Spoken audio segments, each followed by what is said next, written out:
Hello हर एक को हमारे यूट्यूब चैनल दीवानी दुनिया में खुश आमदीद। हम हमेशा आपको इस दुनिया के बारे में बेहतरीन, दिलचस्प और हैरान कुन मालूमात देने की कोशिश करते हैं। लिहाजा आइए इस वीडियो को शुरू करें। अगर आप हमारे यूट्यूब चैनल को सब्सक्राइब नहीं कर रहे हैं तो सिर्फ सब्सक्राइब बटन दबाएं और सबसे पहले मालूमात हासिल करें। 10 facts about Kim Jong Un, supreme leader of North Korea. Kim Jong Un शुमाली कोरिया के सुप्रीम लीडर हैं। उन्होंने 2011 में ये किरदार संभाला और एक दहाई से ज़्यादा अरसे तक हुकूमत की। वो किम जोंग उल के दूसरे बच्चे हैं जो शुमाली कोरिया के दूसरे सुप्रीम लीडर थे और 1994 से 2011 के दरमियान हुकूमत करते थे। नंबर 1, वो शुमाली कोरिया के तीसरे सरबरा ममलकत हैं। किम जोंग उन ने अपने वालिद किम जोंग उल की जगह 2011 में शुमाली कोरिया के रहनुमा के तौर पर ओहदा संभाला। वो किम जोंग उल और उनकी अहलिया को योंग हुई के दूसरे बच्चे थे।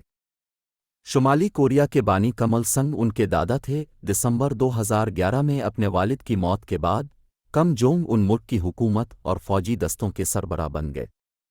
ये किरदार अप्रैल 2012 में मुतअद्दिद सरकारी एजाज़ात से नवाजा गया था। इनमें कोरियन वर्कर्स पार्टी के फर्स्ट सेक्रेटरी और सेंट्रल मिलिट्री कमीशन के चेयरमैन शामिल हैं। नंबर 2, इसकी तालीम स्विट्ज़रलैंड में हुई होगी। मीडिया रिपोर्ट्स के मुताबिक किम जोंग उनकी तालीम स्विट्ज़रलैंड के एक स्कूल में हुई थी। किम जोंग का ख़ानदान बाज़ औक़ात स्विट्ज़रलैंड के गमन में वाक़े बैन अल-अक़वामी स्कूल ऑफ बर्न से मुंसलिक रहा है। एक बयान में स्कूल ने तस्दीक की कि 1998 और 2000 के दरमियान सिफारत खाने के एक मुलाजिम का एक शुमाली कोरियाई बेटा वहाँ मौजूद था। इसका शौक़ बास्केटबॉल था। 2002 और 2007 के दरमियान किम जोंग उन ने प्यांगयांग के किम इल संग नेशनल वॉर कॉलेज में तालीम हासिल की। नंबर 3, उसने 2009 में शादी की। किम जोंग उनकी शादी री सिविल जो से हुई है। उन्होंने 2009 में शादी की, हालांकि शुमाली कोरिया के सरकारी मीडिया ने इसकी इत्तला 2012 में ही बताई थी। उन पर इल्ज़ाम है कि उनका पहला बच्चा 2010 में हुआ था। नंबर 4, वो एक 4 स्टार जनरल है।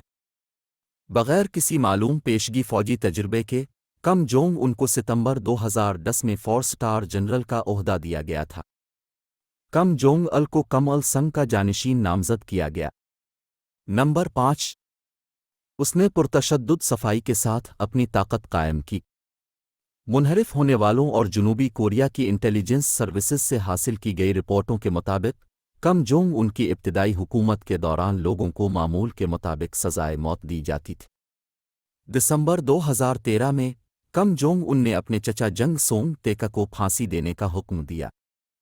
जंग अपने वालिद के एक आला प्रोफाइल इत्तेहादी थे और किम जोंग उल की मौत के बाद छोटे किम जोंग उनके लिए वर्चुअल रेजेंट के तौर पर काम कर चुके थे।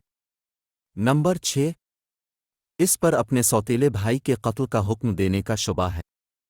2017 में शुमाली कोरिया के रहनुमा किम जोंग उल के बड़े बेटे किम जोंग नाम को मलाइशिया के कुआलालंपुर बैन अल-अक़वामी हवाई अड्डे पर कत्ल कर दिया गया था।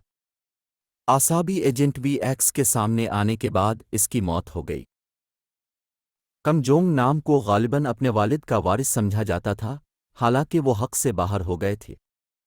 जाली डोमिनिकन पासपोर्ट का इस्तेमाल करते हुए अपने ख़ानदान के साथ जापान में दाखिल होने की कोशिश के बाद इसने ये दावा किया कि वो टोक्यो डिज़नीलैंड का दौरा कर रहा। 2003 में शुमाली कोरिया से जलावतनी के बाद वो कभी कभार हुकूमत को तनकीद का निशाना बनाते थे। नंबर 7, किम जोंग उन ने जौहरी हथियारों के तजुर्बात में ड्रामाई तौर पर इजाफा किया। शुमाली कोरिया का पहला ज़ेर ज़मीन जौहरी धमाका अक्टूबर 2006 में हुआ था और किम जोंग उनकी हुकूमत का पहला जौहरी तजुर्बा फरवरी 2013 में हुआ था। इसके बाद जौहरी हथियारों और बैलिस्टिक मिसाइलों के तजुर्बात में तेज़ी से इजाफा हुआ था। 4 साल के अंदर शुमाली कोरिया ने 6 जौहरी तजुर्बात किए थे। शुमाली कोरिया के हुक्काम ने दावा किया कि एक आला बैन अलबर्रअज़मी बैलिस्टिक मिसाइल ICBM पर नस्ब करने के लिए मौजूद था। नंबर 8, किम जोंग उन ने शुमाली कोरिया में खुशहाली लाने का अज़्म किया। 2012 में रहनुमा के तौर पर अपनी पहली अवामी तकरीर में کم جونگ ان نے اعلان کیا کہ شمالی کوریا کے باشندوں کو اپنی پٹی دوبارہ کبھی تنگ نہیں کرنی پڑے گی۔ کم جونگ ان کے تحت کاروباری اداروں کی خود مختاری کو بہتر بنانے کے لیے اصلاحات نافذ کی گئی ہیں، جبکہ تفریحی پارکس جیسے نئے تفریحی مقامات بنائے گئے ہیں اور صارفین کی ثقافت کو فروغ دیا گیا ہے۔